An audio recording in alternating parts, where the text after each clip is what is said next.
What's going on, everybody, and welcome back to Comic Breakdown. In today's video, we are jumping into Absolute Superman issue number 7. In this issue, we are getting the origins of Absolute Brainiac. In this new world that we're shown, we see all our heroes, all of our villains. Everything started out differently for them. What we know about him so far is that his technology has been used to help take over the world. Having global success, Brainiac mostly operates in solitude, having his bottled cities. Brainiac has turned his attention to the last son of Krypton. Make sure you guys have subscribed to the channel, make sure that you have liked this video, and with that being said, let's dive into this breakdown.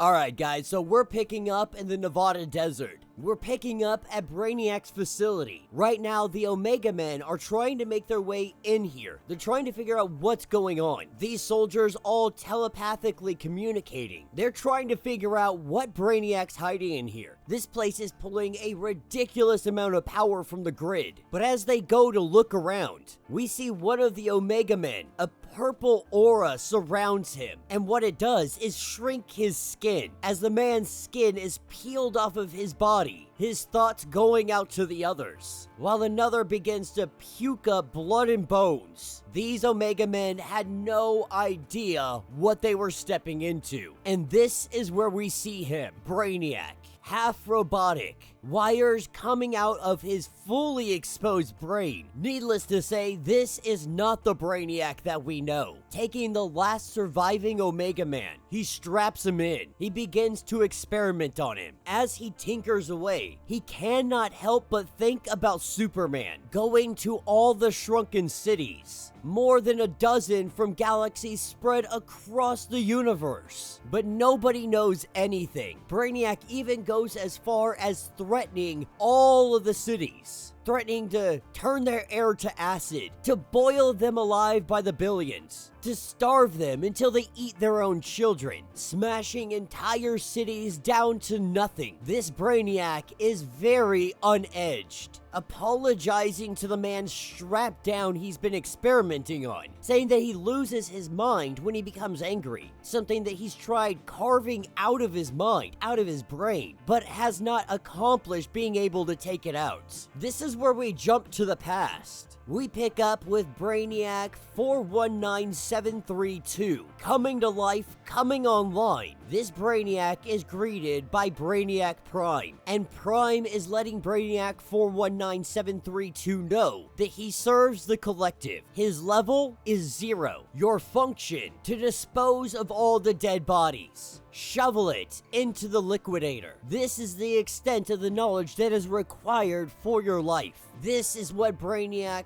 419732 would do for the rest of his life. He would shovel the dead. He would throw them into the liquidator. By day 2844, we can see that the solitude, the loneliness, is starting to set in. By day 13,000, Brainiac 419732 has completely lost it, setting up dead bodies and calling them the collective. He refers to these guys as his friends, people that he can talk to, an opportunity for him to kill all of this loneliness. He's pretending that they are the collective council, and that after all of his years of service, he may finally be able to step up to the next level, to get a promotion, to no longer be stuck down here. And by the time day 49,901 arrives, our Brainiac has cleaned up every single body. There are no more bodies. Not really sure what to do. He pries the door open. He goes to look around the ship, and what he finds at the helm is Brainiac.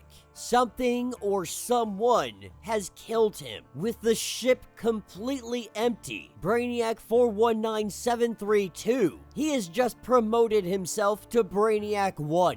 He has become Brainiac Prime, seeing the stars for the first time, staring at them until his eyes began to melt, staring and wondering what else could be out there. Since that day, he has carved his way across the face of creation, across countless worlds. There are days that he wonders, maybe it would have been better for him, for everybody, had he starved in that room. This is when he gets in contact with the Brainiac Collective, because there are still Brainiacs out there in the world, in the universe. As they all ask who called this meeting, our Brainiac says he did, but doesn't give details on who he is, only asking about the identity locals would call Superman. Knowing of the red dust that is left in his wake, he wants to know the planet of origin. Now at this point, most of the Brainiacs, they're like, this information has to be wrong. They've never met anything in the known universe that possesses this manner of abilities, thinking that maybe he's a Voa, that they should send some inquiries to the Black Stars. But then one chimes in and says Krypton. The dust matches samples from that planet. The only thing, Krypton exploded. No Brainiac ever set foot upon the planet, and never warranted the interest of the collective. They never even developed interstellar travel. When the other Brainiacs then begin to question who called this meeting, he ends the transmission, and so as Brainiac prepares to run some tests, he wants to know about the Krypton meteorite, how it interacts with the dust from Superman's cape. This is where we have him creating, or at least finding and using, Kryptonite, the meteorite that came from Krypton. No real purpose up until this point. Now he has something to use. This is what picks us up a little bit later. He has Peacemaker strapped down. He's experimenting on him, putting implants into his body, with Al Ghul being very impressed with his field work.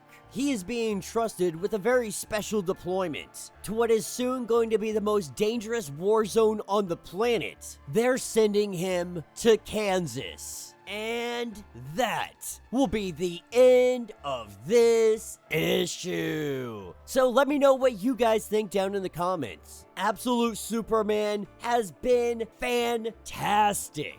Now we're gonna cover some Absolute this week. We got some Absolute Batman coming up. We got some Absolute Green Lantern coming up in the next videos today. Really excited to dive into the Black Stars and everything else. But I love this. I love that this isn't Brainiac Prime. Now we have to assume that Brainiac Prime was the one sitting in the chair. Something or someone killed him. We don't know what happened. But all production essentially ceased. Any Brainiacs that were out there in the universe were kind of running things solo. And you think in time they might figure this out and someone's gonna try to take command. Possibly even leading to like a Brainiac war, which would be absolutely phenomenal. But what this story shows us is the most useless Brainiac. The one that only shoveled dead bodies into the body liquidator. He is the one that has come up on top. Now it appears he probably wanted to stay out of the lines of all the other Brainiacs. So while he traveled, he ended up finding a place of refuge. A place where someone could work with him, let him amass power, let him do what he does, but go unbothered by other Brainiacs. That's what he found on Earth. Brainiac mixed with Ra's al Ghul. The two of them, they took control. They took control of everything. And now the only thing that stands in their way is the last son of Krypton. Having a weapon to be able to take him down, Superman is about to learn what Kryptonite is. But let me know your thoughts, let me know your theories. If you want to get caught up on everything that is going on with this series, go ahead, check out the link in my description, as well as the top of this video. It's gonna get you completely caught up on everything that is going on with this series. If you would like to support the channel, you can always do so by joining the channel membership. Much like Patreon, having multiple different tiers, from $1 to $50, from loyalty badges to comics every single month. Not only are you helping out the channel tremendously, you are getting tons of perks in the process. Now, if you're unable to do this, do me a favor, subscribe to the channel, like this video, hit that notification bell, and with that being said, until the next breakdown.